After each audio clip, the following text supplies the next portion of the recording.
журналисттер, биз адамдарды ошол булакчылар ар кайсы облустан эмеспи? Биз үчүбүз да мекенин ичинде бөлүнө беребиз да. Мен ошо балдарга айткам, эң чоң максатыбыз биздин мекенин ичиндеги жаштардын, күйөрмандардын башын бириктирүү. Мына бүгүн максатыбызга жеттик. Көрдүңөр? Мен айткам, кыргызга кыргыз эле күйөт. Кыргызстандыкка кыргызстандык эле күйөт. Биз бири-бирибизди жакшы көрүп жашашыбыз керек, улакчылар.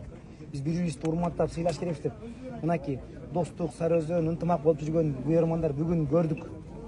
Мына ушундай күн. Анан эреже боюнча сиздер сурап калдыңыздар. Эми мындай да бир туугандар. Бул эч кандай бир акылга сыйбаган нерселер болду. Бирок биз азыр эрежеге шылтыбайбыз. Биз бүгүн балдарыбыздын духун көрдүк. Мен башка бирлер жерде жаман сүйлөгүм келбейт. Өзүбүздү мактайлычы. Себеби бүгүн биз өзүбүздү мактай турган күн. Кудайым биздин балдарга эмне берди мен көрдүм. Ушунчалык тазалык, айкөлдүк, баатырлык, өжөрлүк, ушундай сыпаттын бардыгын мен биздин улакчыларга берген экен. Мен Кудайыма ыраазымын. Кудай буйруса мен жаштарга, күйөрмандарга кайрылам, бир туугандарым. Кыргызстандын ичинде айыл-айылга, район-районго, облус-облуска бөлүнбөйлү. Мына ушул жерде мен мекендештеримди көрүп, мен көзүмөн жаш айланат. Кудай буйруса келечек бизде 10 жылбы, 20 жылбы, мына мамлекетибиз өнүгө баштады, 30 жылбы, Кудай буйруса биз башкача мамлекетте жашайбыз. Себеби биздин Аллах Таала бизге берген чоң жакшылыктар көп экенин мына ошол жерден көрдүк. Эч ал жерде мен азыр башка бирөөдү жамандап айткым келбейт. Эми ыпыластыктын эң төмөн деңгээлин бардык жагынан көрдүк бүгүн. Бирок карапайым казак элине ыраазычылык айтыш керекпиз.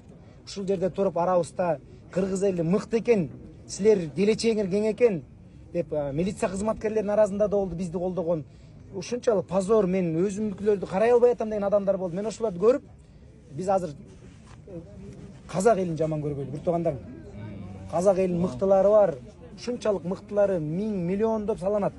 Арасында бар андай адамдардын себеби менен бүт элди жаман көрбөш керек.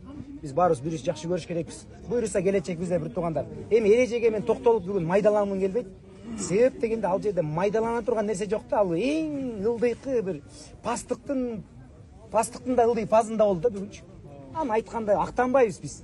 Биз бүгүн келечек бизде экенин көрдүк, ошол эң чоң жеңиш болду.